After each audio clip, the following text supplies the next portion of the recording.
2024 लोकसभा चुनाव में महिला सहभाग। और हमारे लिए आनंद का विषय है कि इस विषय को लेने के लिए हमारे साथ में अजीत कुमार जी उपस्थित हैं। अजीत कुमार जी के वक्तव्य के पश्चात हम सबके पास में कुछ समय भी रहेगा। हमारी कोई जिज्ञासा हो सकती है या हमें कुछ सुझाव हो सकते हैं, कोई प्रश्न हो सकते हैं, तो हम रख सकते हैं, अपना चैट बॉक्स में भी डाल सकते हैं और उस समय जिसको लगता है हैंड रेज करके भी कर सकते हैं। विषय लेने से पूर्व मैं अजीत कुमार जी का परिचय आप सबके सम्मुख रखना चाहूंगी। श्री अजीत कुमार जी का जीवन वृत्त सामाजिक कार्यकर्ता, नेतृत्वकर्ता और जन सेवा का जीता जागता उदाहरण है।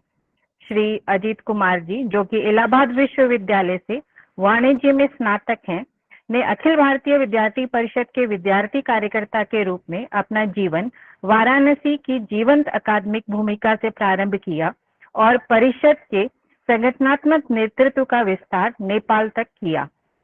श्री कुमार के इस सीमा पार सहभाग और समझबूझ से उन्हें भारतीय जनता पार्टी के नेपाल संपर्क विभाग का दायित्व सौंपा गया। उनकी उद्यमिता और दूरदर्शिता से उन्हें भाजपा के विदेश विभाग में महत्वपूर्ण भूमिका मिली, जहां उन्होंने पार्टी के अंतर्राष्ट्रीय पहुंच के विस्तार एवं कूटनीतिक संबंध से कदम उठाए।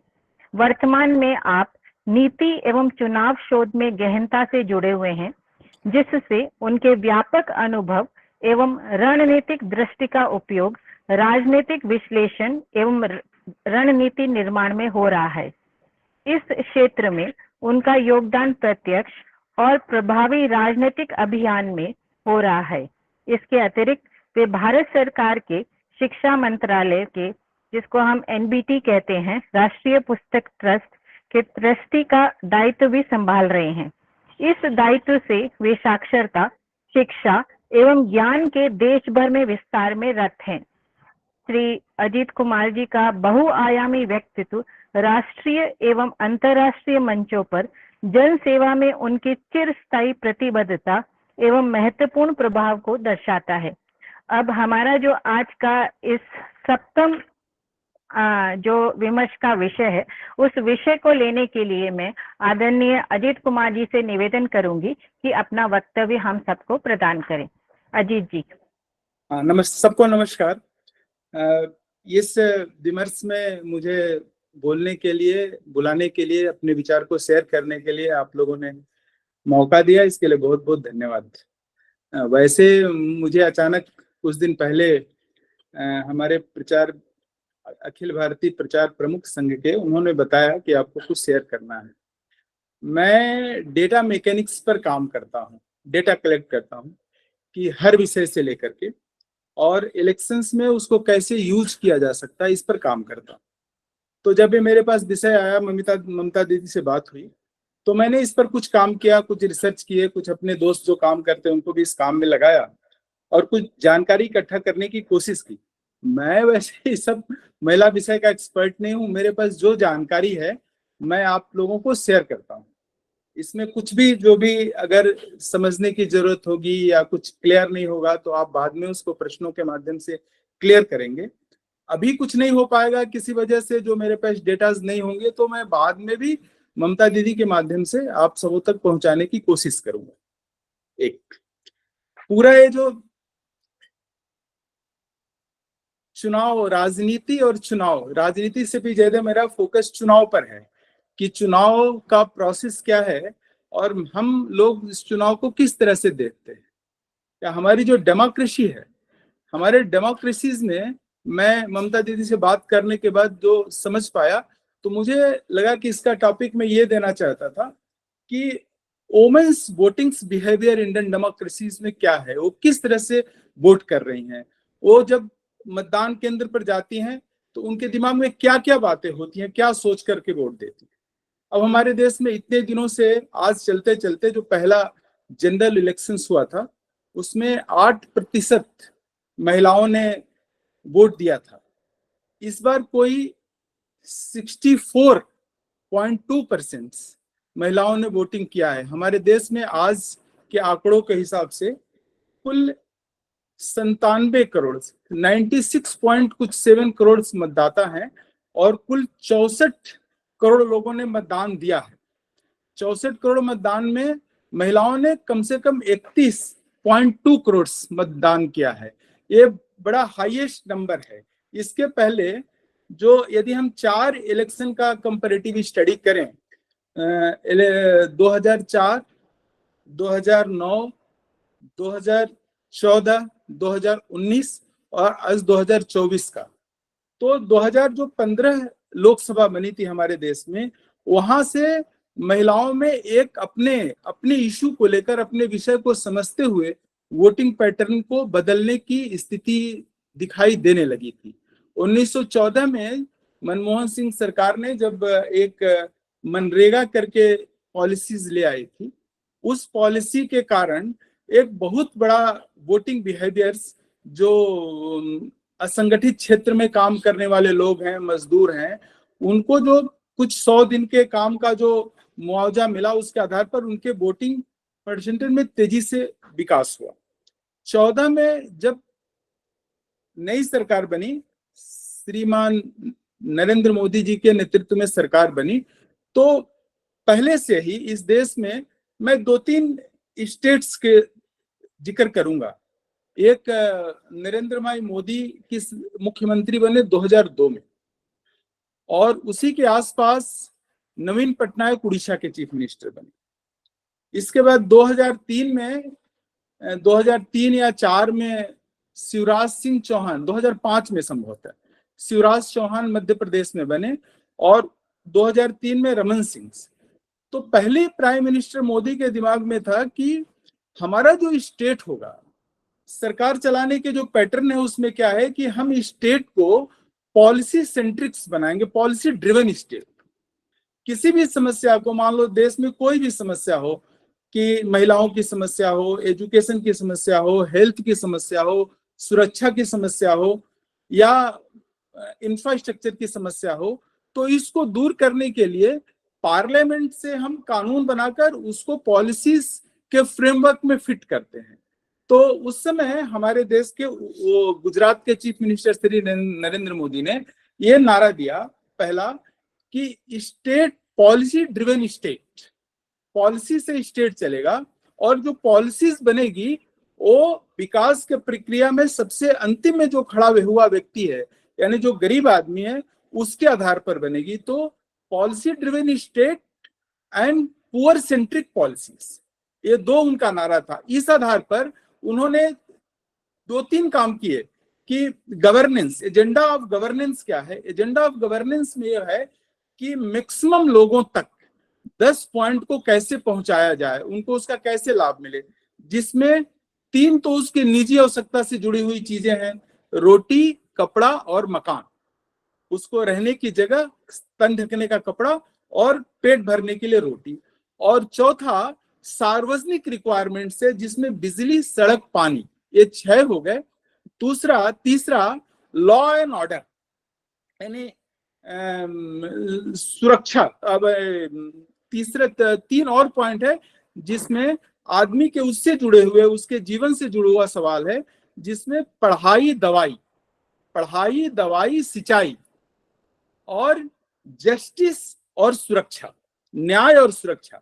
ये 10-11 पॉइंट का एक बना, जिसमें मैक्सिमम इस पर कैसे काम किया जा सके, कि लोगों तक कैसे पहुंचे। इसके पहले अटल बिहारी वाजपेयी की सरकार में एक सर्व शिक्षा अभियान का था, कि लोगों तक स्कूल चलो करके उनका एक नारा था।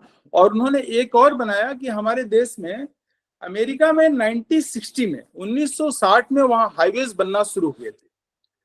वहां पर किसी ने कहा, रूजवेल्ट, परहैप्स कैनेडी या रूजवेल्ट्स में से कहीं गए, तो उनसे पूछा कि अमेरिका की सड़कें बहुत अच्छी है, तो अमेरिका में सड़कें, अमेरिका अच्छा देश है, अमेरिका की सड़कें बहुत अच्छी है। तो रूजवेल्ट ने जवाब दिया था कि अमेरिका की सड़कें अच्छी है इसलिए अमेरिका अच्छा है। तो जिस काम को यूएस में या यूरोप के बहुत सारे देश में 60 के दशक में शुरू किए, वो हमारे देश में अटल बिहारी वाजपेयी के सरकार ने 99 या 2000 के आसपास उस प्रोजेक्ट को शुरू किया था, जिसका स्वर्ण चतुर्भुज योजना नाम था, कि सभी देशों को, सभी प्रमुख सेंटर्स को उसको हाईवे के साथ जोड़ेंगे। और प्रधानमंत्री सड़क ग्रामीण योजना, कि गांवों तक प्रधानमंत्री के नाम, प्रधानमंत्री ग्राम सड़क योजना, कि गांवों तक सड़कों को जोड़ना, ताकि गांव में जो पैदा होने वाले या गांव के जो उपजाऊ चीजें हैं या गांव के जो पोटेंशियल चीजें हैं उसको मार्केट तक एक्सेस कैसे चला जाए। अब एक गवर्नेंस का दूसरा टॉपिक है कि किसी भी चीज का यदि हमको उसको विकास के द्वार तक ले जाना है या इसको अपलिफ्ट करना है तो दो चीज होता है। एक तो स्टेट प्रोटेक्शन, सरकार में उसका संरक्षण हो और उसके सामान को मार्केट तक एक्सेस हो, मार्केट तक उसकी एक्सेसिबिलिटी बने और सरकार द्वारा ऐसी चीजों को संरक्षित हो। बट क्या हुआ कि जब मनमोहन सिंह जी 2004 में प्रधानमंत्री बनकर आए, उन्होंने पॉलिसी लेवल पर बहुत काम किया, बट ये जो सड़कों का काम था वो कहीं ना कहीं वो पीछे छूट गया या उसकी गति बहुत स्लो हुई। तो जैसे ही 2014 में प्रधानमंत्री मोदी आए तो उन्होंने फिर से उस चीज को स्पीड अप किया और उनका जो वहां का अनुभव था उसको यहाँ पर भी उन्होंने लागू किया। तो प्राइम मिनिस्टर ने अपने जो पॉलिसी के तहत बनाया, जो पॉलिसी बनाया जिसमें देश को और वहां के नागरिकों को और उसमें रहने वाली व्यवस्था को कैसे किया जाए, तो प्राइम मिनिस्टर के दिमाग में पहला उन्होंने 4 एम्पावरमेंट किए, 4 एम्पावरमेंट्स पर ध्यान दिया। पहला एम्पावरमेंट था सिविलाइजेशनल एम्पावरमेंट, यानी भारत की जो रूटेड कल्चर, सांस्कृतिक सभ्यता व्यवस्था है उसको दुनिया में एक स्थान पर ले जाए। दूसरा उनका था कि फाइनेंशियल एम्पावरमेंट, हमारे देश में रेवेन्यू जनरेशंस बढ़ाकर या एक रेवेन्यू के अलग अलग रिसोर्स क्रिएट करके देश को वहां के अच्छे infrastructure, airports, universities, medical college, IITs, AIIMS, सबको ये हर कम से कम हर स्टेट्स में या लगभग हर जिले में मेडिकल कॉलेज हो जाए देश के, या सभी स्टेट्स में एक एक एम्स हो, ताकि वहां से जो लोग यहाँ आकर आते हैं उनकी संख्या कम हो। हमारे देश में माइग्रेंट्स लेबर बड़ी मात्रा में, आप लोगों ने देखा होगा कि जब कोरोना आया तो कोरोना के समय में बहुत सारे लोग, जब उनकी सैलरी बंद कर दिया प्राइवेट सेक्टर में, तो वो भाग करके वहां बहुत सारे बिहार और उत्तर प्रदेश के लोग जाने लगे। तो वो एक बड़ा समस्या था कि रूरल माइग्रेशन को कैसे रोका जाए। तो उनके दिमाग में था कि हम 100 स्मार्ट सिटी बनाएंगे, तो जितना तेजी से अर्बनाइजेशन होगा, अर्बनाइजेशन के क्या होगा कि वहां लोकल लेवल पर रोजगार के अवसर प्राप्त होंगे और इस नाते वो माइग्रेशन कम होगा। तीसरा था सोशल एम्पावरमेंट। सोशल एम्पावरमेंट हम जानते हैं हमारे देश में तरह तरह के सोशल डिस्क्रिमिनेशन है, भेदभाव है, वर्षों से है, कई वजह से है। कुछ तो विदेशियों के आक्रमण के कारण है, कॉलोनियल सिस्टम्स के कारण है, कुल हमारे कुछ न कुछ परंपराओं के विकृति होने के कारण है। तो इसलिए समाज में किसी भी तरह का सामाजिक आधार पर भेदभाव ना हो, इसलिए उनके जीवन को, जिसको हम आज के समाज में आदिवासी दलित समाज कहते हैं, उनके अपलिफ्टमेंट के लिए, उनको प्रशासन में भागीदारी के लिए, उनको राजनीति में अच्छी भागीदारी के लिए एक प्रयास किया, तो उसको सोशल एम्पावरमेंट। और चौथा वुमेन्स एम्पावरमेंट पर उनका ध्यान था। वुमेन एम्पावरमेंट पर इसलिए भी ध्यान था क्योंकि तेजी से उनके वोटिंग बिहेवियर्स में परिवर्तन आ रहा था। अब देश में हमारे क्या है कि कुल अब इस बार कुल 8,000 महिलाओं ने अपना पर्चा भरा लोकसभा के सदस्यता के लिए, लेकिन चुन कर आई है 74 चुन कर आई, जबकि पिछले जो लोकसभा थी उसमें वो 78 थी।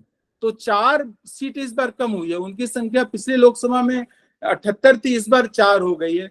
तो धीरे धीरे उन्होंने अपने इंडिपेंडेंट लेवल पर, या एक परिवार की महिला उसके पति का, बच्चों का या लोकल गार्जियन का वोट देने का पैटर्न एक है, लेकिन धीरे धीरे हिंदुस्तान के महिलाएं अपने वोटिंग पैटर्न को बदल रही हैं। अब उनको सरकार की स्कीम्स का कितना लाभ मिल रहा है, किन किन विषयों का उनको फायदा हो रहा है, तो उनके वोटिंग पैटर्न में उसमें बदलाव आ रहे हैं और वो स्वतंत्र होकर वोट डाल रही हैं।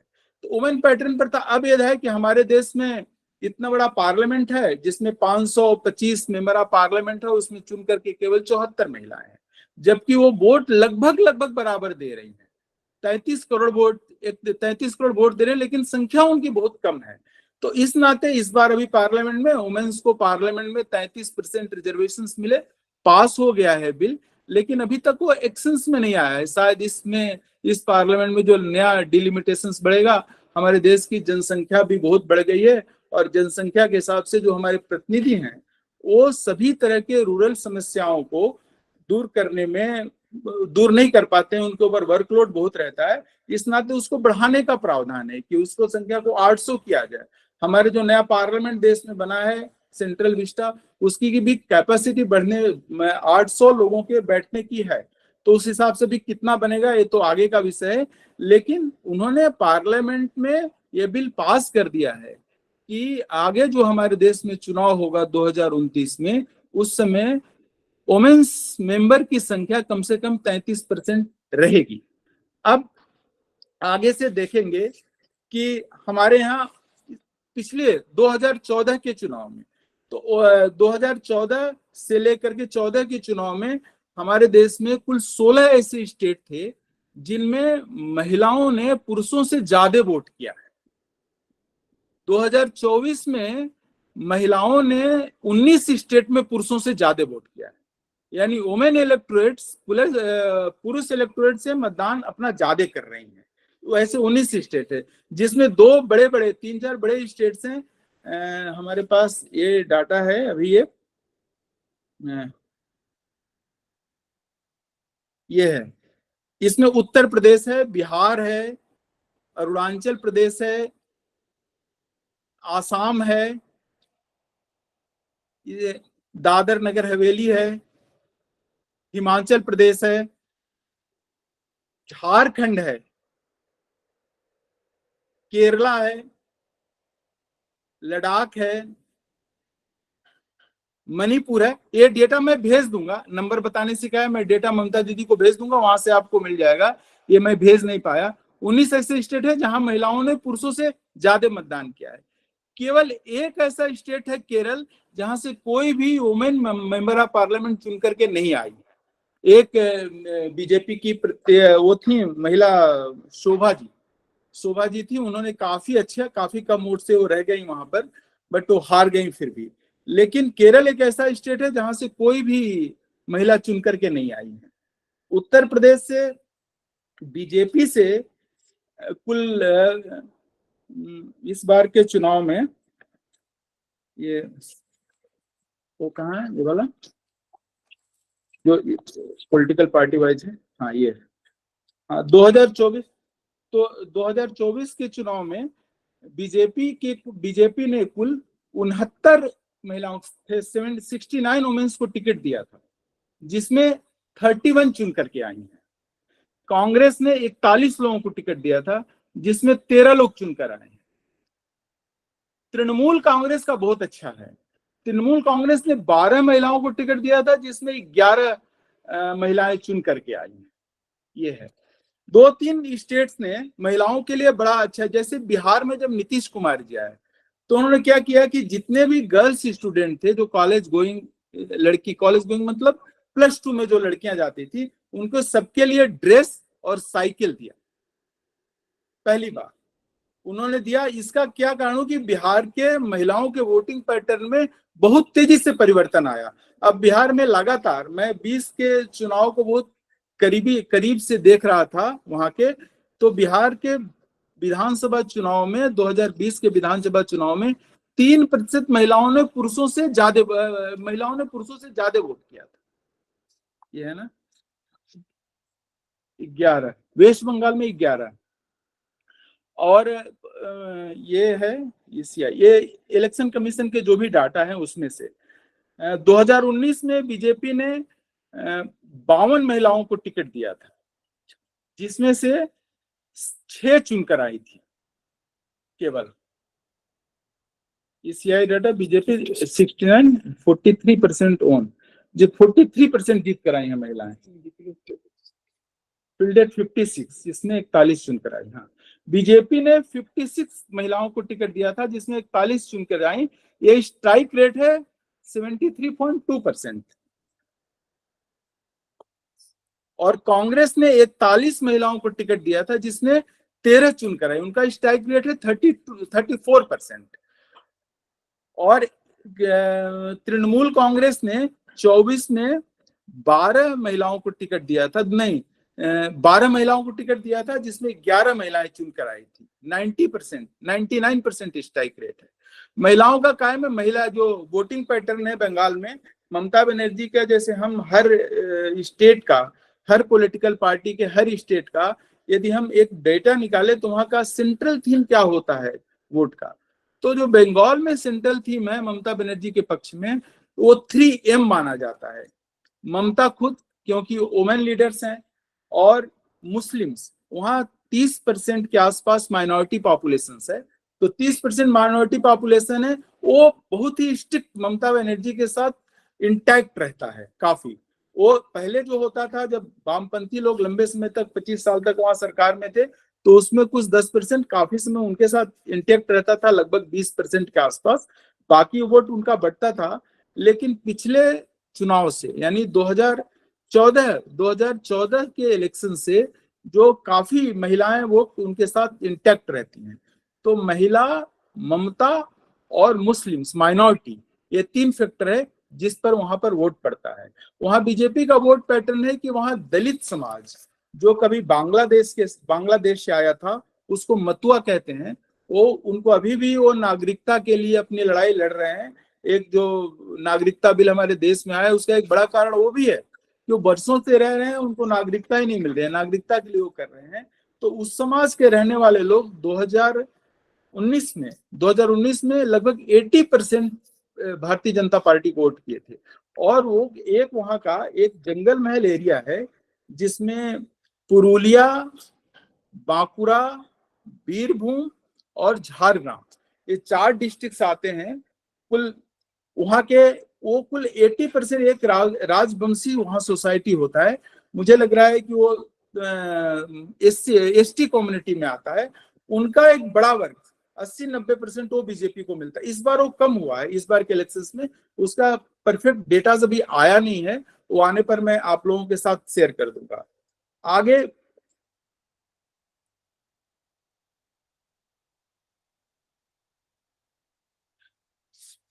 वो 78% वोमेन उन्होंने अंडर ग्रेजुएटेड हैं, और 3 वोमेन MP हैं जो डॉक्टरेट है, PhD जिन्होंने किया है। तीसरा बात यह है कि और जो स्टेट का बिहेवियर है, आसाम है।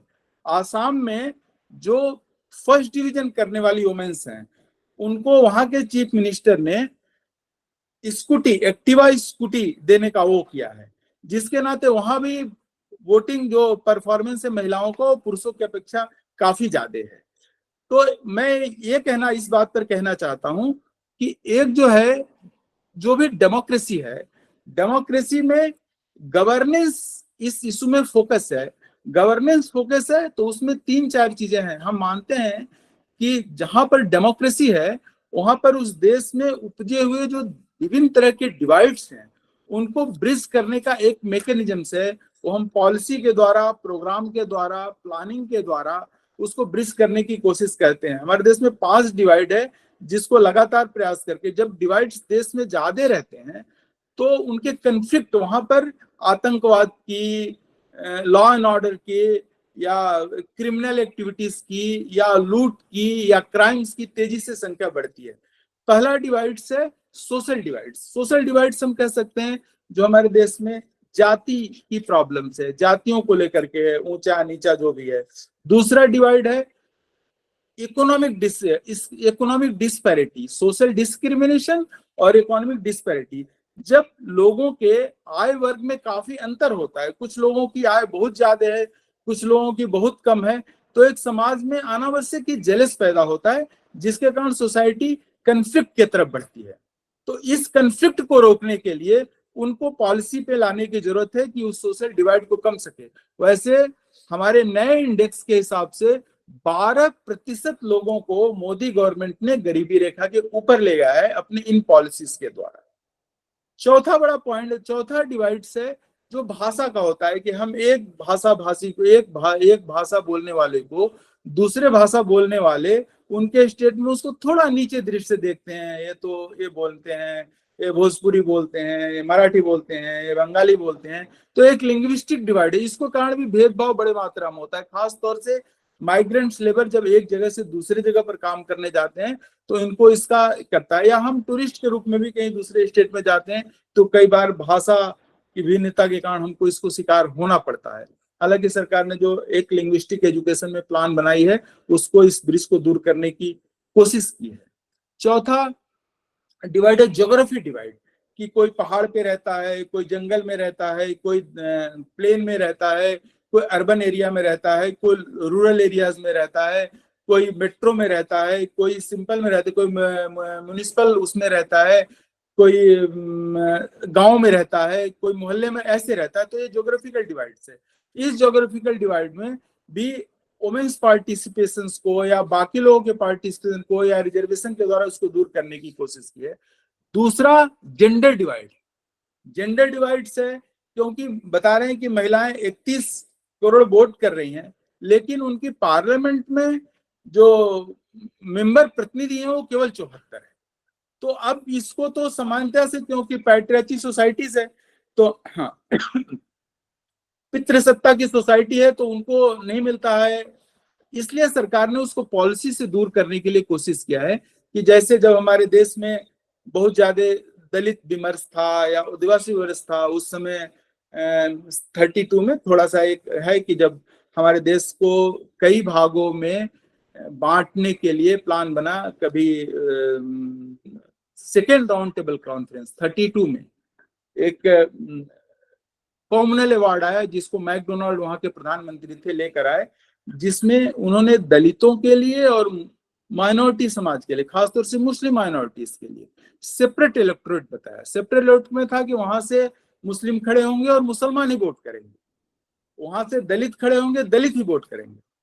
हम जो माइनॉरिटी विमर्श था उसको तो नहीं रोक पाए, तो दलित विमर्श के लिए गांधी जी ने, महात्मा गांधी ने यरवदा के जेल में 21 दिन तक अनशन किया। बहुत उनकी स्थिति खराब हो गई, जीर्णशील अवस्था में हो गई। चर्चिल ने कहा था कि ये गांधी नाटक कर रहे हैं, ये करने का, ये दलितों के अधिकार का सवाल है। अंबेडकर से, बाबा साहब भीमराव अंबेडकर से कुछ विषयों पर मतभेद थे, उनकी मध्यस्थता बनारस हिंदू यूनिवर्सिटी के संस्थापक थे पंडित मदन मोहन मालवीय ने कराई। मदन मोहन मालवीय एक सेंटर पॉइंट थे जिन पर महात्मा गांधी को भी भरोसा था, अंबेडकर को भी भरोसा था। तो गांधी जी ने अंबेडकर जी से कहा कि देखिए इस देश में मुस्लिम समाज मुस्लिम रहेगा, क्रिश्चियन सोसाइटी क्रिश्चियन रहेगा, लेकिन इस देश में दलित एक दिन दलित नहीं रहेगा। तो इस नाते उन्होंने कहा कि 1/4 ऑफ द टोटल कॉन्स्टिट्यूएंसी, जितनी कॉन्स्टिट्यूएंसी उसका 1/4 जो है वो दलितों के लिए रिजर्व किया गया। उनको एडमिनिस्ट्रेशन में, उनको नौकरी में, उनको वो किया गया। अगर नहीं किया जाता तो एक सोशल विभेद की गति बढ़ती जाती या आर्थिक डिस्पैरिटी बढ़ती जाती, सोशल डिस्क्रिमिनेशन बढ़ते जाता, तो हमारे देश गृह युद्ध की तरफ बढ़ता। तो ये सब जो रिजर्वेशंस की व्यवस्था है वो समाज में समरसता, समानता, इक्वालिटी, इक्वानिमिटी बनाने का एक प्रोसेस है। उसी तरह से महिला समाज को भी 33% पार्लियामेंट में आरक्षण देकर उस डिस्क्रिमिनेशन को खत्म करने का एक बहुत ही अच्छा उपाय है। दुनिया भर में जो महिलाओं की संख्या, अभी हमारी दोस्त है उन्होंने एक उनका मैं पढ़ रहा था कि दुनिया भर में केवल जितने भी मेंबर ऑफ पार्लियामेंट्रियन है उसमें 25% महिलाएं हैं। केवल 21 देशों के हेड ऑफ स्टेट महिलाएं हैं। अभी तक इतने वर्षों में 1945 में संयुक्त राष्ट्र संघ बना, अभी कोई भी महिला उसकी सेक्रेटरी जनरल नहीं बन सकी है। 77% ऐसे काम है जो महिला और पुरुष सेम करते हैं। जो काम महिलाएं करती हैं वो पुरुष भी करते हैं उसी काम को, लेकिन जब उनको पे गैप है उसमें बहुत बड़ा गैप है। एक काम के लिए पुरुषों को कुछ सैलरी दी जाती है, महिलाओं को कुछ सैलरी दी जाती है। ऐसे बहुत सारे हैं, बहुत सारे पर समानता भी है, लेकिन ऐसे 77 है जहां पर एक ही काम को करने वाले महिलाओं की कुछ सैलरी है और पुरुष की कुछ सैलरी है। दुनिया में जो महिलाओं के मेंबर ऑफ पार्लियामेंट है और रवांडा में 61.3% है, क्यूबा में 56% है, निकारागुआ में 52% है, न्यूजीलैंड में 51% है, यूएई में 50% है, ऑस्ट्रेलिया में 44.4% है, कनाडा में 30, यूके में 35% है, कनाडा में 30.6% है, ये स्थिति है। हमारे देश में तो और भी कम है, हमारे देश में भी 33% हम पॉलिसी से उसको कंट्रोल करने की कोशिश कर रहे हैं। हमारे देश में केवल 13.6% है लोकसभा में उनके प्रतिनिधित्व। तो ये पूरा है, ये हमारे आज के प्रधानमंत्री का ये बहुत बड़ा इनिशिएटिव है कि हम देश में ये सामाजिक आर्थिक जो गैप है उसको दूर कैसे करें, दूर पॉलिसी से हो सकता है। और कई चीजों पर हमारे देश, हमारे जो आज के प्राइम मिनिस्टर का इनिशिएटिव है कि स्टेट को हम पॉलिसी ड्रिवन कैसे बनाएंगे। कई तो सामाजिक समस्या है, जैसे मान लो एक ट्रिपल तलाक समस्या था। ट्रिपल तलाक समस्या था कि अब हमारे देश में बाकी लोग कहते तो हैं कि सब कुछ संविधान से चलेगा, लेकिन संविधान की बातें केवल वो कुछ इंटरेस्ट के लिए करते हैं। अब ट्रिपल तलाक क्यों है?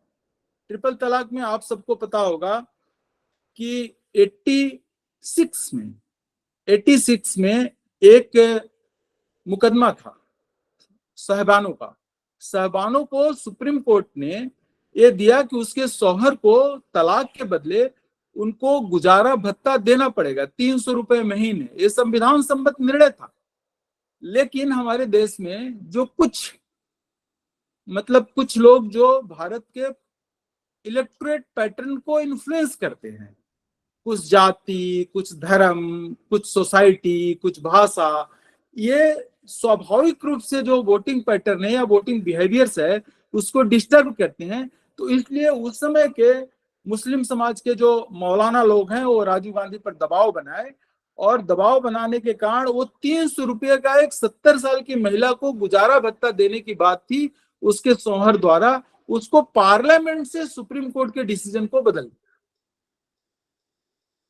अब यूनिफॉर्म सिविल कोड है। यूनिफॉर्म सिविल कोड बहुत मामले में वो कल्चरल डिफरेंस है, लेकिन कोई भी जो किसी भी महिला के साथ, कोई भी सोसाइटी के साथ यदि सब कुछ यदि आपको संविधान के हिसाब से मिल रहा है, तो किसी भी जस्टिस के लिए, जो सिविल जस्टिस के लिए या सिविल राइट्स के लिए, हम क्यों पर्सनल कानून हमारा क्यों चाहिए? किसी भी रिलीजन का पर्सनल कानून क्यों चाहिए?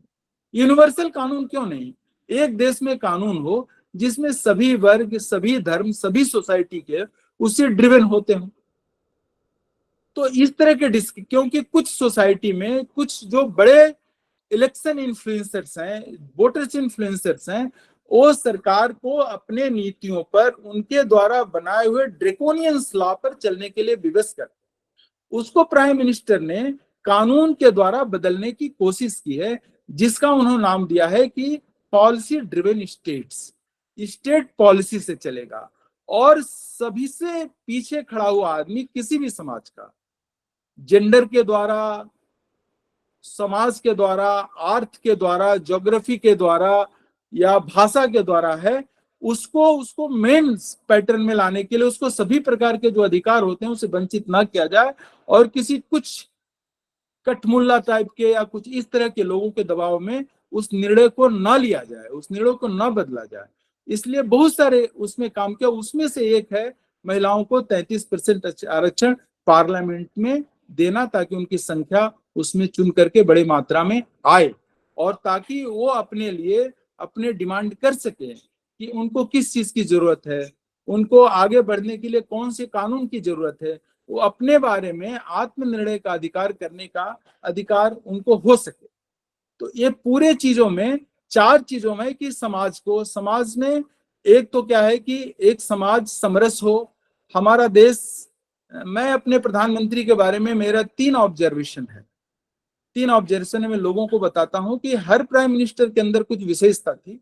जैसे हमारे देश के पहले प्रधानमंत्री थे, उनकी इच्छा थी कि वो उनकी एक ग्लोबल लीडर्स की इमेज हो, और लिबरल वो एक 1917 में जो सोवियत क्रांति हुई थी, उस क्रांति के बैकग्राउंड में उनका डेवलपमेंट, तो उनका झुकाव लेफ्ट लीनियन आइडियोलॉजी जो दुनिया में लेफ्ट राइट मानी जाती है, हम तो मानते नहीं उसको, लेकिन वो मानते उनका उस तरफ झुकाव था।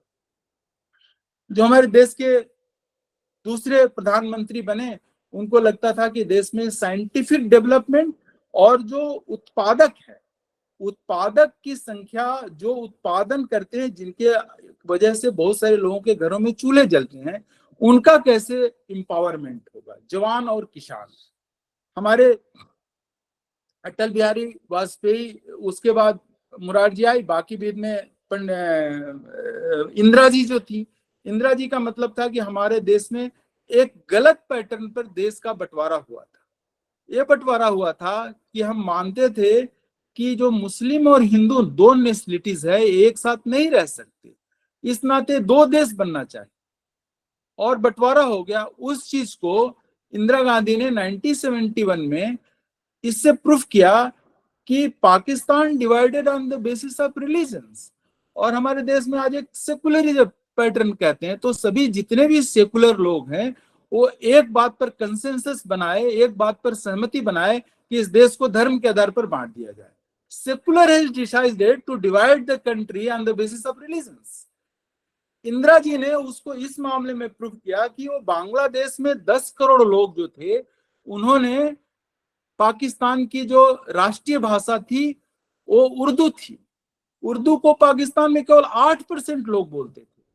10 करोड़ बंगाली लोगों ने, जो बंगाली मुस्लिम थे, वो उर्दू को मानने से इनकार कर दिया। तो again Bangladesh divided from the Pakistan on the basis of the linguistic nationalism. वो भाषा पर बटे, एक ही धर्म के लोग थे, तो एक ही धर्म के लोग भी भाषा के आधार पर बट गए। वो इंदिरा गांधी का एक बड़ा कंट्रीब्यूशन है। इसके बाद बहुत सारे प्रधानमंत्री जवाहरलाल राजीव गांधी के बारे में कहते हैं कि वो कंप्यूटर युग में आए। वैसे वो कंप्यूटर का इरा था, कोई भी जब पैटर्न दुनिया में एक सेट होगा तो कोई भी होगा उसको अडॉप्ट करना पड़ता था, लेकिन सी डॉट और सी डैक्स नाम के दो चीजें बनाया उन्होंने। जब नरसिंह राव जी आए, उन्होंने एक कॉलोनियल हैंगओवर्स में, एक लेफ्टिस्ट हैंगओवर में हमारी इकोनॉमी थी, उसको उन्होंने लिबरलाइज किया, एलपीजी लेकर आए। एलपीजी माने liberalisation, privatisation and liberalisation, globalisation and privatisation, वो लेकर आए। और पहला जो हम कुछ सो कॉल्ड कॉलोनियल हैंगओवर में सेकुलर कॉलोनियल एक इशू है जिसके कारण इजराइल के साथ हमारा संबंध नहीं था, उन्होंने डिप्लोमेटिक रिलेशन इस्टेब्लिश किया इजराइल के साथ, जिससे हमसे बहुत सारे टेक्नोलॉजिकल और वेपन्स का टेक्नोलॉजी हम इजराइल से ले सके। इसके बाद जब अटल बिहारी वाजपेयी आई, 13 दिन की सरकार, ये बाद में जो देवगौड़ा जी और श्रीमान गुजराल जी प्राइम मिनिस्टर थे, उनको तो किसी भाव में याद नहीं करते, अटल जी थे। अटल जी ने इस देश को न्यूक्लियर डिटरेंट, कि बार बार पाकिस्तान कहता था कि हम न्यूक्लियर बम कर देंगे, ये कर देंगे, तो न्यूक्लियर डिटरेंट किया और उन्होंने उसको बढ़ाया। इसके पहले इंदिरा गांधी ने 74 में न्यूक्लियर परीक्षण किया था, और देश को, सभी देश को, जगहों को स्वर्ण चतुर्भुज योजना से जोड़ने का और प्रधानमंत्री सड़क योजना का प्लान बनाया, जिसके कारण हमारे देश में किसी भी देश की जो रोड्स होते हैं वो आर्टरीज होती है, उसको स्पीडअप किया। प्राइम मिनिस्टर मनमोहन सिंह के समय में आरटीआईज या मनरेगा ऐसे बहुत सारे आया, लेकिन जो राजीव गांधी कह के गए थे कि यदि दिल्ली से 1 रुपया चलता है और 15 पैसे पहुंचता है या 10 पैसे पहुंचा है, उसमें प्राइम मिनिस्टर मोदी ने उसको 100 पैसा, 1 रुपया का 1 रुपया नीचे तक पहुंचाया। इसके कारण देश में रूरल माइग्रेशन शुरू हुआ। यानी किसी देश में यदि नेचुरल, किसी भी स्टेट में नेचुरल कैलेमिटी होती है तो कुछ 60 करोड़ लोगों के जनधन अकाउंट खुले। यदि किसी भी सोशल स्कीम्स का फायदा देना है तो किसी डीएम के माध्यम से, just 1 click and reach to the people. एक बटन दबाता है बैंक और उनके सबके अकाउंट में पहुंच जाता है। किसान सम्मान निधि एक बटन दबाता है और उनके दुकान में पहुंच जाता है। प्राइम मिनिस्टर के महिलाओं के लिए 3 बड़े योजना है, एक तो जनधन योजना, और ये जनधन योजना, दूसरा वो उज्ज्वला योजना, जो पहले महिलाएं वो उस पर गोबर पर और उस पर खाना बनाती थी, उनके लिए उन्होंने उज्ज्वला योजना दिया, टॉयलेट दिया बड़ी मात्रा में, और आवास की योजना दी। एग्जैक्ट डेटा मेरे पास नहीं है, लेकिन ये सब महिलाओं को, बीजेपी के तरफ महिलाओं का वोट तेजी से बढ़ा है। मोदी के समर्थन बढ़ने में एक बहुत बड़ा कारण है कि देश भर में उनको लगा कि हमारे सुरक्षा की दृष्टि से, हमारे शैक्षिक विकास के दृष्टि से, हमारे राजनीतिक विकास दृष्टि से प्राइम मिनिस्टर मोदी कुछ जो है वुमेन सेंट्रिक पॉलिसी लेकर आए, जिससे जगह जगह पर उनका प्रतिनिधित्व दिखता है। देश की राष्ट्रपति वुमेन है। 90 जो 21वीं सदी है वो भारत के लिए बहुत ही इम्पोर्टेंट ये इस दृष्टि से मानी जाती है कि इंडिपेंडेंट रूप से अपने प्रभाव से कुल 4 महिलाएं जीत करके चीफ मिनिस्टर बनी थी। एक चीफ मिनिस्टर बनी थी उमा भारती और वसुंधरा राजे, जो दोनों अपने अपने स्टेट में प्रदेश अध्यक्ष थी और पार्टी को जिता कर ले आई थी। 10 वर्ष तक लगातार शासन था मध्य प्रदेश में, वो उमा भारती जिता कर ले आई थी और वसुंधरा राजे पहली बार राजस्थान में अपने बल पर बहुमत की सरकार, भारतीय जनता पार्टी के बहुमत की सरकार वसुंधरा राजे लेकर आई थी। 2007 में मायावती अपने केवल बीएसपी की पूर्ण बहुमत की सरकार आई थी। ममता बनर्जी 2011 में 1911 में 2011 में अपने बल पर 25-27 साल तक, लंबे समय तक डिस्क्रिमिनेटेड और डिस्पैरिटी सरकार थी, जहां पर लोगों को वोट नहीं दिया जाता था। जो विपक्ष के वोट थे उनके गांव में आग लगा दिए जाते थे। ऐसे लड़ करके और वो अपने बल पर जीत करके आई थी। ये 4 लोग, इसमें महिलाएं जो हैं मायावती, ममता बनर्जी, उमा भारती और जयललिता के तमाम उसके बावजूद जब एमजीआर नहीं रहे तो जबरदस्ती उनके साथ करीबी से काम करती थी, उनके साथ फिल्मों में भी काम की थी, बाद में उनके कहने से पॉलिटिक्स भी ज्वाइन की, उनके करीब थी। उसके बहुत सारे पॉजिटिव नेगेटिव चर्चा हो सकती है, लेकिन मैं उस वुमेन स्ट्रेंथ की बात करती हूँ कि सभी प्रकार के पारिवारिक दबाव, सामाजिक दबाव, उसके बावजूद भी वो सब लोगों को हरा करके जीत करके आती थी और हाईएस्ट रिस्पेक्टेड लीडर भी वहां की थी। लोग उनके पैर छू करके विधानसभा में जाते थे। आती थी, करप्शन वगैरह के भी चार्जेस हैं, उस अलग बात है, लेकिन वो एक ऐसी आयरन लेडी थी जो अपने बल पर वहां के सभी तरह के चुनाव को जीत करके वो कई वहां के 3 या 4 बार चीफ मिनिस्टर्स बनी थी। तो एक बड़े लौह पुरुष भी इस देश में महिलाएं रही हैं, जिन्होंने सभी पैतृक सत्ता को धत्ता बता करके और उनको डिफीट करके सत्ता में आई, अपने बल पर आई, जिसमें कोई भी बैकिंग नहीं थी किसी की, ये जीत कर आई। तो इस तरह का स्ट्रेंथ है हमारे समाज में, पोटेंशियल्स भी है, किया भी है। झांसी की रानी की कहानी इस देश में है, इंदिरा जी की भी कहानी इस देश में है। राजमाता इतनी बड़ी पार्टी को खड़ा करने में अपने, वो कहती थी कि हमारे जब उनका माधवराव सिंधिया जी से मतभेद हुआ तो उन्होंने कहा कि हमको हजारों आरएसएस और भारतीय जनता पार्टी के वर्कर जो है हमको राजमाता कहते हैं। तो बहुत सारे हर स्टेट में महिलाएं थी। कुछ चीफ मिनिस्टर जिसका नाम लेना मैं भूलूंगा, जिन्होंने वुमेन्स विकास के लिए, दलित विकास के लिए, आदिवासी के आउटस्टैंडिंग काम किया है। अभी वो 25 साल सत्ता में रहकर गए हैं नवीन बाबू। एक ऐसा नो नॉनसेंस स्टेट्स, उन्होंने नक्सल इरेडिकेशन किया। एक जिला था उड़ीसा में जहां पर भूख से लोग मरते हैं। मैं देश भर में घूमता हूं, आप कभी कालाहांडी जाकर देखिए तो उसको उन्होंने ट्रांसफॉर्म कर दिया। वहां पर sports infrastructure, excellent hockey player वहां से पैदा होते हैं, एक्सीलेंट एथलीट वहां से पैदा होते हैं। वहां कि अभी आप देखेंगे कि प्राइम मिनिस्टर्स के हमारे बहुत सारे टीम में बहुत सारे, आरबीआई के गवर्नर हमारे उड़ीसा से हैं। वो बहुत ही बैकवर्ड स्टेट माना जाता था, लेकिन नवीन बाबू ने policy centric, policy driven states बनाकर उस देश को आगे बढ़ाया, उस स्टेट को आगे बढ़ाने में बहुत मदद किया। मुझे लग रहा है मेरा समय खत्म हो रहा है, थोड़े से मेरे पास और थोड़े मेरे और भी है, वो आगे मैं कुछ पॉइंट होगा वो ममता दीदी को शेयर कर दूंगा। थोड़ा 5-7 मिनट आप और रखना चाहें तो। हाँ। तो मैं ये कह रहा था कि कुछ चीफ मिनिस्टर्स, नीतीश कुमार ने शराबबंदी करके, गुजरात में आप जानते हैं कि महिलाओं 12 बजे तक पूरे गहने पहन करके गरबा करती हैं वहां पर, नहीं तो एक समय था वहां पर महिलाएं 6 बजे के बाद घर से बाहर नहीं निकलती थी। उड़ीसा में नक्सलाइट्स प्रॉब्लम को बहुत हो किया, वहां पार्टिसिपेशन आगे बढ़ाया। गुजरात, बिहार, उड़ीसा, उत्तर प्रदेश, ये सब महिलाओं के दृष्टि से बहुत खराब स्टेट माने जाते थे, लेकिन योगी, माननीय कल्याण सिंह के कालखंड में भी और आज योगी के कालखंड, नवीन बाबू के कालखंड में, नीतीश कुमार जी के कार्यक्रम में, ये सब बहुत ही अंदर से सीरियसली वुमेन उत्थान के लिए पॉलिसी बनाकर उनको आगे बढ़ाने में, उनको अपलिफ्टमेंट करने में उनका बड़ा भूमिका है, बहुत भूमिका है। अब देखिए, शराबबंदी के कारण नीतीश कुमार जी की लगातार जो पैटर्न है, वोटिंग पैटर्न उनके साथ है, 25 साल से जितने उनके पास वोट है वो हैं, उसमें से कम नहीं हुए हैं। थोड़ा बहुत 1-2% इधर उधर होता है, लेकिन ऐसा मेजर है 25 साल से वो चीफ मिनिस्टर है, 20 साल से, ये आगे 25 साल होने जा रहा है। तो ये उन्होंने गवर्नेंस के बल पर ही, पहले बिहार में गुंडागर्दी के बल पर सरकार बनती थी, बूथ कैप्चरिंग के सवाल बनती, लेकिन गवर्नेंस करके, बिजली सड़क पानी दे करके, सड़क बना करके, महिला सुरक्षा करके, सिंचाई की व्यवस्था दे करके सरकार में रिपीट हुई है।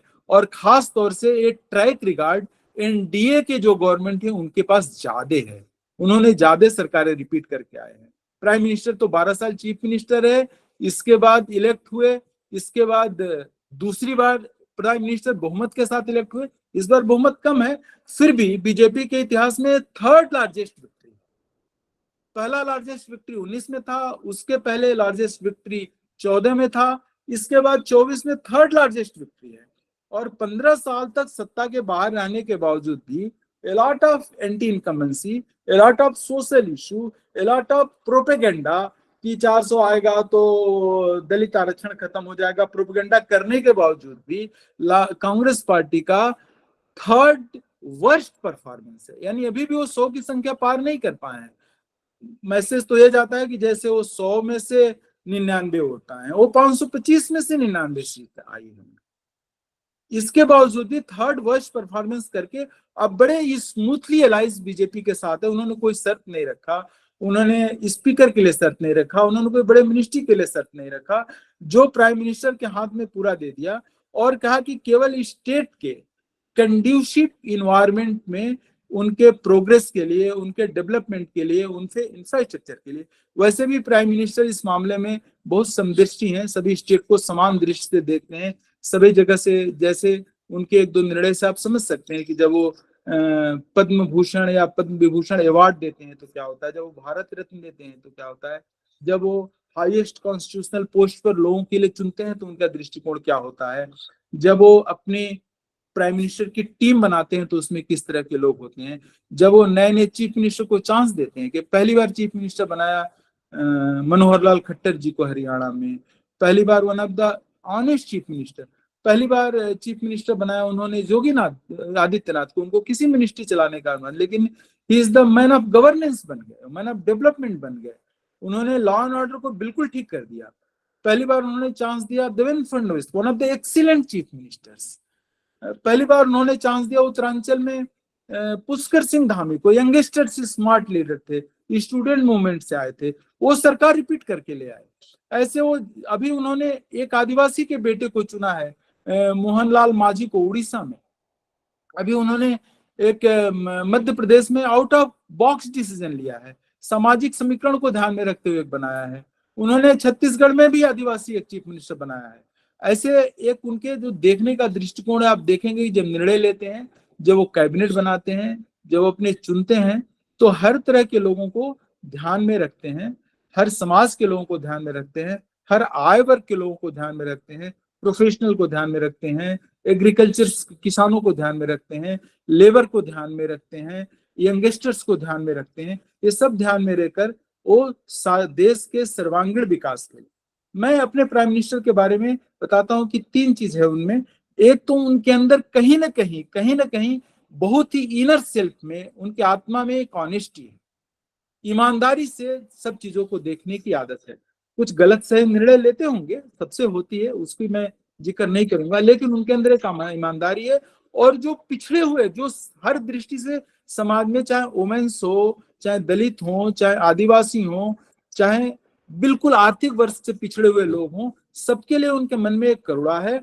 और भारत को विश्व के मानचित्र पर ले जाने के लिए दृढ़ता के साथ डिप्लोमेसी, डेमोक्रेसी, सिक्योरिटी, इसको उस पर स्थापित करने का उनका संकल्प है।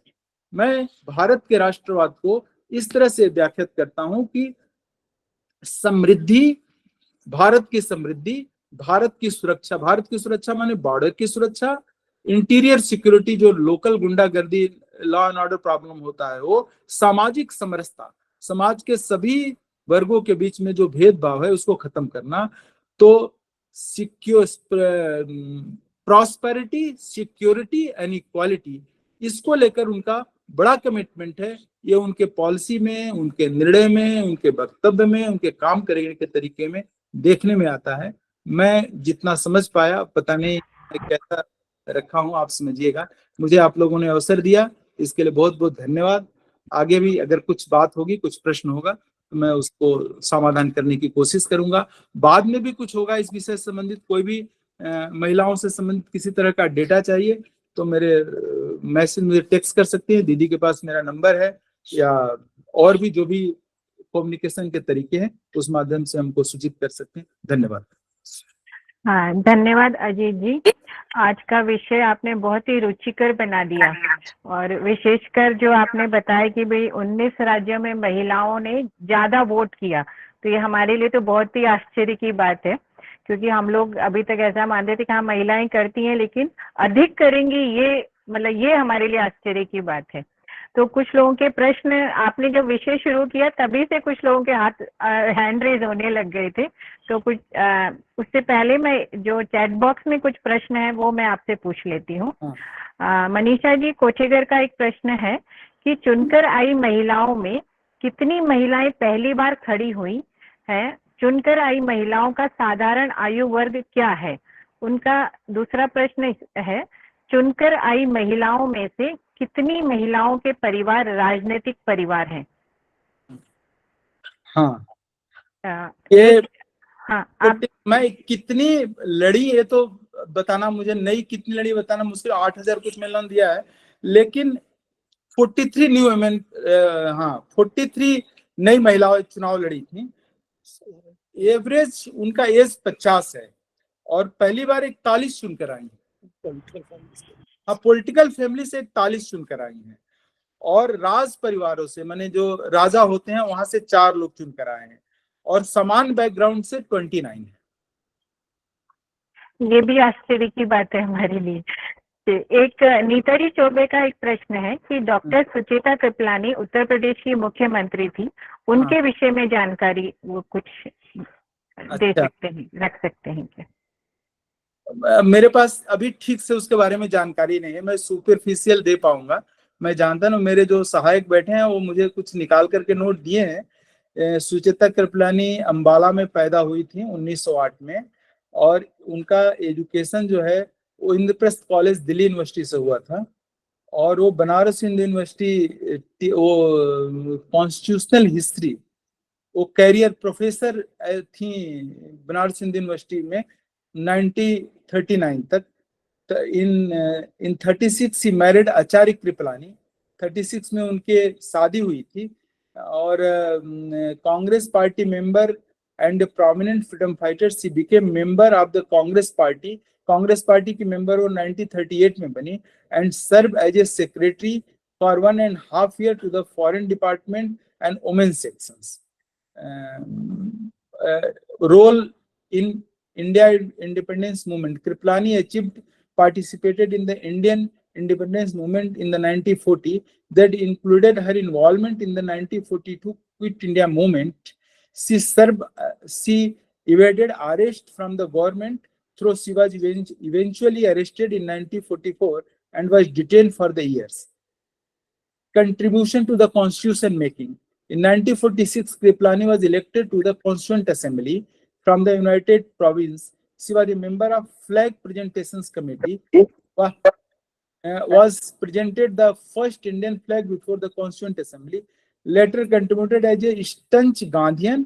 She accompanied Gandhi to Bengal during the Indian partition right.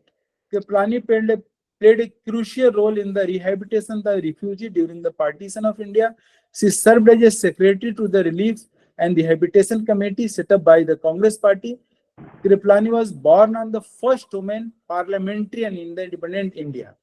She was the member of the Provincial Parliament 1950-52, first Lok Sabha 1952-56, and second Lok Sabha 1957-62.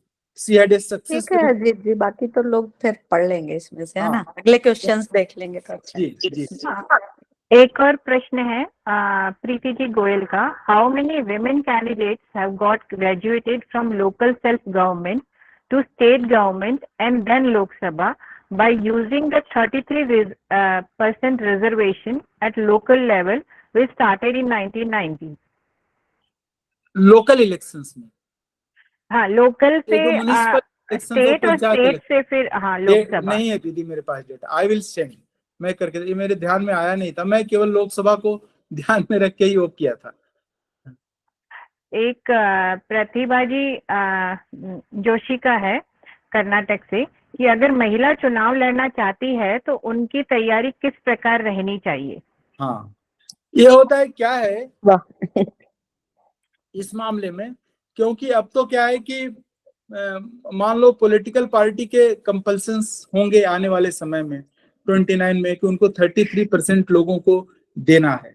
तो यदि 33% लोगों को देना है तो उनको पार्टी के सिस्टम में भी उनको एंगेज करना पड़ेगा, क्योंकि वो कहाँ से लेकर आएंगे, कुछ लोगों को लेकर आएंगे, कुछ शामिल होना चाहेंगी। दूसरी बात है कि किसी को भी जिसको भी चुनाव लड़ना है वो आने वाले समय में उनको दो चीजों पर हमारे कहते हैं कि लोकल लोगों के साथ उनकी कनेक्टिविटी, एक हम सिंपल भाषा में बोले तो अवेलेबिलिटी, एक्सेसिबिलिटी और विजिबिलिटी, वो दिखे। कोई भी प्रॉब्लम होता है, कोई भी उस एरिया में घटना घटती है तो वहां पर उनका प्रेजेंटेशन चाहिए, दिखे। और कोई भी मुश्किल में है, किसी तरह की हेल्थ की, एजुकेशन की या लॉ एंड ऑर्डर की इशू है, तो वहां पर वो पहुंचे, किसी तरह से वो दिखाई दे, और जब भी आदमी वो संकट में आए तो उसको याद दे। इस तरह से एक काम तो ये सैद्धांतिक काम हुआ।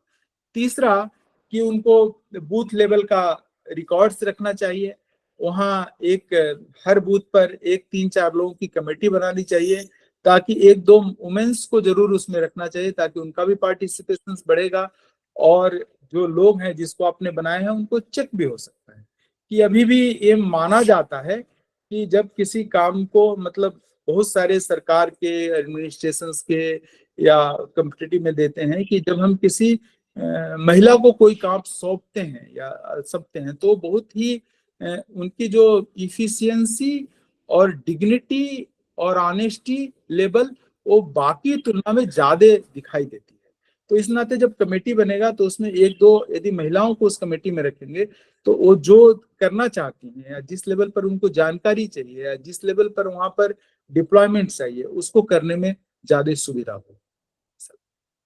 हाँ, गरिमा जी का एक प्रश्न है कि जिन राज्यों में महिलाओं ने ज्यादा मतदान किया उनका कुछ समान पैटर्न का आंकड़ा है क्या? जैसे एज है, ग्रुप है। एक ही आंकड़ा है कि जिन महिलाओं को सोशल स्कीम्स का फायदा मिला किसी न किसी फॉर्म, जैसे जो 1 रुपया था वहां तक पहुंचा, जिनको भी किसी न किसी सोशल स्कीम्स का वो आउटरीच कर पाई हैं, उसमें 70-80% वो वोट में बदला है। मैं एक केस स्टडी से आपको समझाने की कोशिश करता हूं कि पिछली बार क्या था, 2014 में प्राइम मिनिस्टर मोदी को कुछ 15 करोड़ 90 लाख वोट मिले थे टोटल।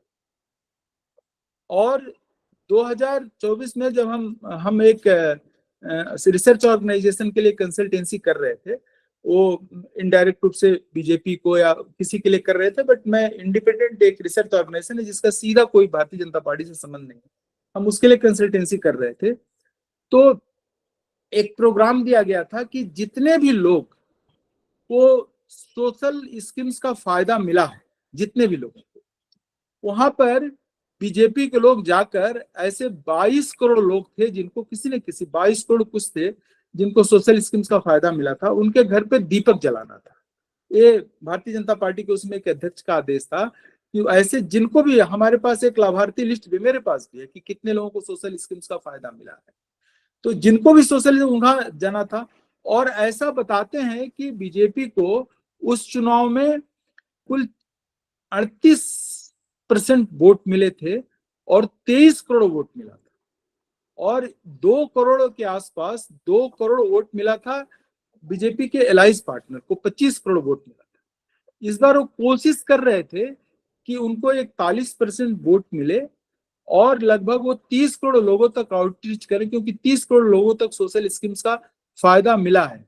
बट एक इस चुनाव में जो डेफिसिट हुआ है, जिसको सत्ता पक्ष के लोगों ने काउंटर नहीं कर पाया, यदि 400 सीट बीजेपी की आएगी तो ये संविधान बदलकर आरक्षण खत्म कर देंगे। तो एक 7-8% खास तौर से उत्तर प्रदेश में देखने को मिला है। बाकी स्टेट में क्या है, अभी हम लोग काम कर रहे हैं, मैं बैंगलोर कल ही जा रहा हूँ, इस सब विषयों पर डेटा आएगा। तो उसमें जो डीबीटी के 7% लोग 19 में बीजेपी के साथ जुड़े थे, पर्टिकुलरली दलित समाज के लोग, वो इस अफवाह के कारण शिफ्ट हो गए। एक है, तो जिनको भी सोशल स्कीम्स का फायदा मिलता है, वो मेजर लोग सरकार के पक्ष में 70% लोग, 75% लोग वोट में कन्वर्ट हो जाते हैं। ऐसा मेरे पास एक रफ जो स्टैटिस्टिक्स है वो है। हाँ, एक और प्रश्न है विशाखा जी का। How the ambitious women get ticket without monetary support? Without monetary support क्या है कि एम्बिशंस तो होना ही चाहिए। पार्लियामेंट में जाना, यूपीएससी क्वालिफाई करना, प्रोफेसर होना, it's all come under the ambitions. नहीं होगा तो आपकी मरी जाएगी ना, इच्छा ही होगा। एम्बिशन नहीं होगा तो आकांक्षा जब तक नहीं होगा कि those who desire and deserve should get.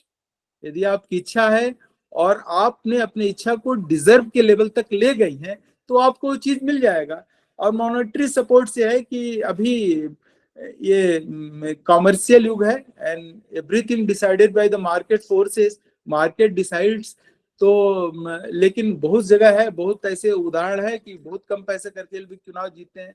हमारे एक मेंबर ऑफ पार्लियामेंट है उड़ीसा के, प्रताप सारंगी, जो साइकिल से चलते हैं और चुनाव जीत कर आते हैं। तो इस तरह के भी बहुत सारे एग्जाम्पल्स हैं हमारे। कुछ जगहों पर साउथ में एक एक पार्लियामेंट में 25 करोड़ 40 करोड़ खर्च होता है। अभी हमारे उत्तर प्रदेश में 2 करोड़ 4 करोड़ 5 करोड़ में लोग चुनाव जीत करके आते हैं। तो अभी वहां पर है। तो कई जगह पर ये चीजें काम करती है, कई जगह पर नहीं करती हैं। तो अगर आप पैसा नहीं खर्च करते तो आपको पैसे के बदले में समाज में प्रेजेंस को ज्यादा बढ़ाना पड़ेगा, यदि उसको बढ़ाना पड़ेगा और उस तरह की नेटवर्किंग करनी पड़ेगी। तो कई बार क्या होता है कि आपको लगता है कि नहीं, इस महिला को जाना चाहिए सदन में, किसी न किसी उसका सदस्य बनना चाहिए, तो लोग अपने तरफ से भी कंट्रीब्यूट करके उनको भेजते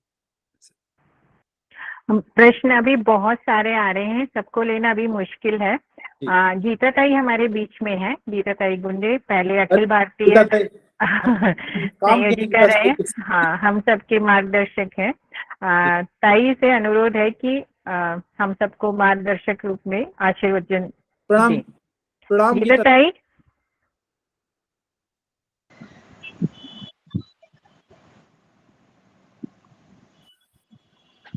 नमस्ते सभी को।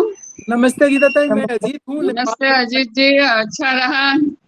एनालिसिस के लिए समय कम था आपको, जी। फिर भी एक बैकग्राउंड में जिस किया है अच्छा रहा।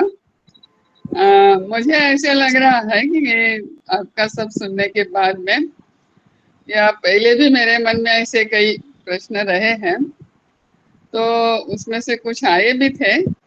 एक तो महिलाओं का जब टिकट देते हैं तब एक्चुअली उनका कर्तृत्व देखा जाता है या चुनकर आने की संभावना देखी जाती है? आप जवाब मत दीजिए, मैं कहते इस पर पे एक विचार करने की बहुत बड़ी आवश्यकता है। दूसरा तो जो परिवार से आई हुई है और इसलिए जो परिवार का प्रभाव उस क्षेत्र में रहता है, उसका उसको लाभ मिलता है। मिलता है, ऐसा मेरा मत है। जी जी। कि वो उस परिवार की है, पहले उसी परिवार के लोग थे, तो चुनकर आने की संभावना बढ़ती है। तो जैसे मैं बहुत पुरानी बात कह रही हूँ, मैं यहाँ मुंबई में गो बर्वे करके IAS ऑफिसर, ICS ऑफिसर उस जमाने के, वो चुनाव के लिए खड़ा किया था कांग्रेस ने उनको, लेकिन उनको अचानक मृत्यु हो गई तो उनके पत्नी को खड़ा किया और वो चुनकर भी आई, जो कभी भी कहीं भी नहीं गई थी और शायद उन्होंने बाद में पार्लियामेंट में भी कभी नहीं गई हो, न कभी कॉन्स्टिट्यूएंसी में विशेष नहीं।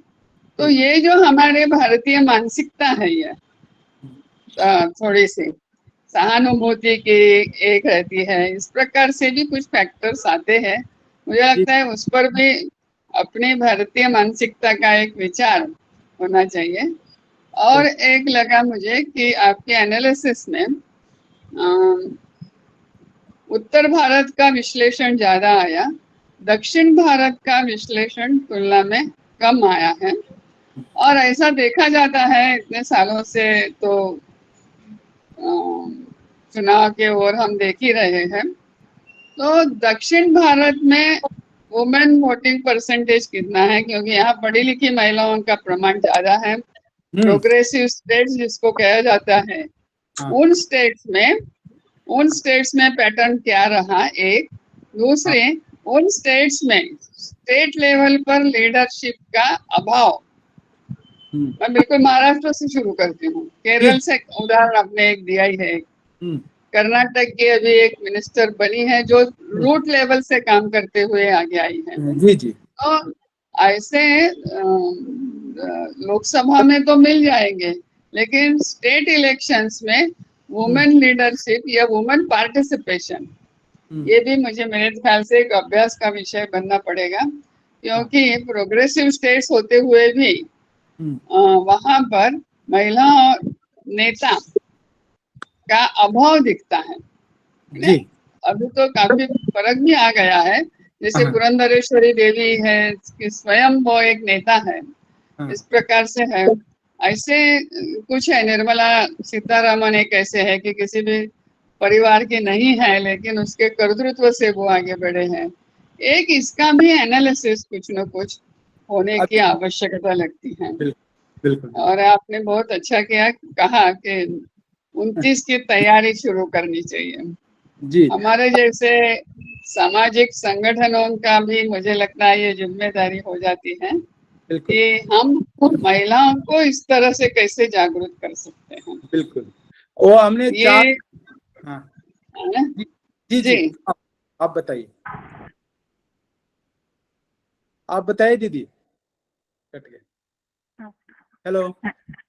मैं ये कह रहा था केवल कि मैंने जो ये 4 चीफ मिनिस्टर्स उभरी एक किस्म बताया, इनका किसी एक केवल वसुंधरा जी का संबंध था राजमाता परिवार से, बट वो मध्य प्रदेश में नहीं थी, राजस्थान में थी और पार्टी के अध्यक्ष हुई थी। अदरवाइज चारों महिलाएं अपने बल पर, अपने ताकत के बल पर लड़ करके चीफ मिनिस्टर बनी। उसमें जयललिता को भी कह सकती है, क्योंकि पूरा एमजीआर का परिवार उनके खिलाफ था। एक डीएमके अलग पार्टी थी, फिर भी जीत कर आई।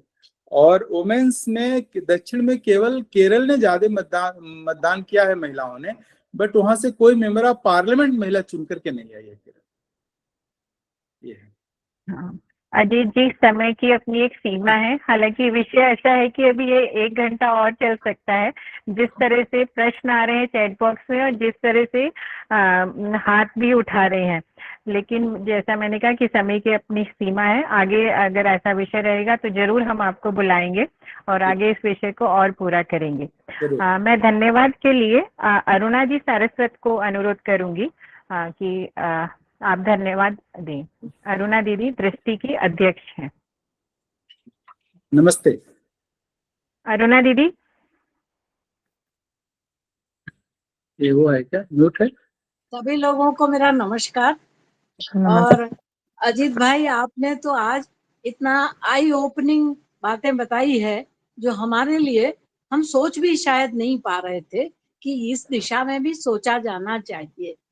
तो और दूसरी बात मुझे बहुत अच्छी लगी आपकी, एक तो आपने प्रधानमंत्रियों का जो विश्लेषण किया है उनकी कार्यप्रणाली को लेकर के, और जिस प्रकार से आपने समझाया और किस तरह से महिलाओं के उत्थान के लिए काम किया गया, वो वास्तव में प्रशंसनीय है। आप वास्तव में अभी जो संचालन कर रही थी उन्होंने ठीक कहा कि आपका जो विषय था वो बहुत विस्तृत विषय है और इस विषय के लिए समय की कमी आपके लिए रही। हमें लगता है और ऐसा महसूस होता है कि आपको एक बार पुनः सुना जाए, ताकि जो प्रश्न सबके मन में उमड़ घुमड़ रहे हैं उन सब प्रश्नों का जवाब आपसे मिलेगा, ऐसा लगता है। लेकिन फिर भी एक अनुरोध तो है कि आपका जो भी लिटरेचर है वो आप ममता जी के पास पहुंचाएंगे ही सही, दृष्टि में आएगा तो उसे सर्कुलेट करेंगे। तो सबके प्रश्न शायद कुछ शांत होंगे। धन्यवाद। आपने आज जो कुछ भी बातें हमको बताई है तो दृष्टि की ओर से और महिला समन्वय परिवार की ओर से, मैं आप भी अपने परिवार के हैं तो इसलिए धन्यवाद शब्द कहना अजीब लगता है, लेकिन फिर भी एक औपचारिकता है तो मैं धन्यवाद तो नहीं कहूंगी, बड़े आभारी हैं हम सभी लोग। और जो सुधीजन श्रोता आज इस बैठक में जुड़े हैं उन सब ने भी आपको सुना, उन सब की ओर से भी हम आपका हृदय से आभार करते हैं और अपेक्षा करते हैं कि पुनः आप हमसे मिलेंगे, जुड़ेंगे और एक बार पुनः, क्योंकि मुझे लगता है कि अभी आपने अपना जो एम्फेसिस, आपने भी कहा कि मैंने अभी अभी तुरंत लोकसभा चुनाव हुए हैं, वो लोकसभा चुनाव पर आपका एम्फेसिस ज्यादा रहा था और जो प्रश्न आ रहे थे वो सामान्य सभी वर्गों को लेकर थे जी। तो मुझे लगता है कि आप फिर से एक बार आएंगे, इसी आशा और अपेक्षा के साथ मैं आपका आभार व्यक्त करती हूँ। धन्यवाद आपको बहुत। समझ चाहूंगी, एक छोटी सी बात पूछ सकती हूँ? नहीं, ये हो गया है जी अर्चना जी, अभी देखिए अब समय हो गया ना, अभी होता तो जी। नहीं वो मतलब ऐसा विचार क्यों आया, क्योंकि आजकल महिलाएं बहुत आगे आ चुकी हैं, बस यही पूछना चाह रही थी और कुछ नहीं था। चलिए सभी का पुनः धन्यवाद। शुभ रात्रि। शुभ रात्रि। सभी को आशीष भाई धन्यवाद। धन्यवाद। Thank you, thank you. बहुत सुंदर। हाँ अजीत भाई नमस्कार। धन्यवाद, बहुत सुंदर। धन्यवाद। धन्यवाद अजीत भाई, बहुत बहुत धन्यवाद, बहुत बहुत जानकारी के लिए। सबको नमस्ते, फिर मिलेंगे कभी। नमस्ते जी अजीत। सभी का धन्यवाद। बहुत बहुत भाई को प्रणाम। प्रणाम।